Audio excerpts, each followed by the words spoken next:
మహావిష్ణువు యోగనిద్రలో ఉన్నప్పుడు ఆయన చెవుల మలినం నుండి ఆ మధు, కైటభుడు అనే ఇద్దరు మహాబలవంతులైన రాక్షసులు పుట్టారట.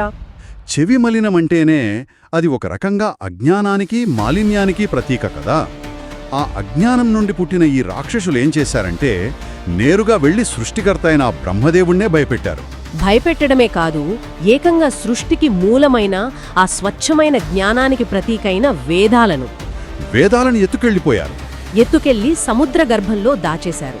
దానివల్ల జ్ఞానం కనుమరుగైపోయి సృష్టి అంతా అంధకారంలో మునిగిపోయింది. అయితే ఆ మధుకైటబులు సాధారణ రాక్షసులు కారు.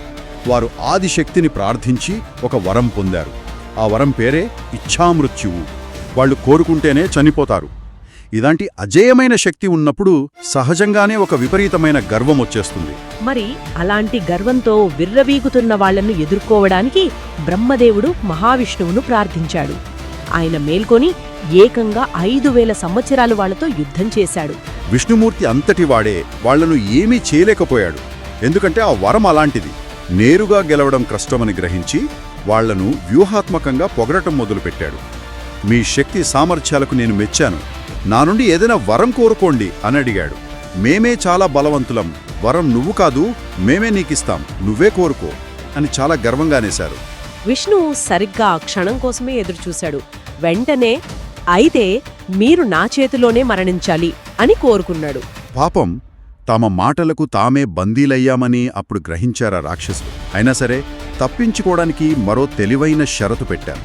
మేము నీ చేతిలో చనిపోతాం, కానీ నీరు లేని చోట మాత్రమే మమ్మల్ని సంహరించాలి అని షరతు పెట్టారు. ఎందుకంటే అప్పుడు విశ్వమంతా జలమయమై ఉంది. అవును.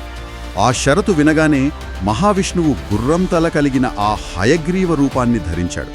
తన తొడలను విశాలం చేసి వాళ్లను తన తొడలపైకి చేర్చుకున్నాడు. ఎందుకంటే తొడల మీద నీరు ఉండదు కాబట్టి. అలా వాళ్ల షరతును నెరవేరుస్తూనే తన తొడల మీద వాళ్లను సంహరించాడు. నిజంగా ఎంత అద్భుతమైన వ్యూహం! శత్రువు ఇచ్చిన మాటనే వాళ్లకు ఉరితాడులా మార్చడం అనేది గొప్ప స్ట్రాటజీ. దీన్ని మనం ప్రస్తుత కాలానికి కూడా అన్వయించుకోవచ్చు. సామర్థ్యం లేకపోవడం వల్ల కాదు, కేవలం అహంకారం వల్లే సామ్రాజ్యాలు కూలిపోతాయి అనడానికి ఇదొక మంచి ఉదాహరణ.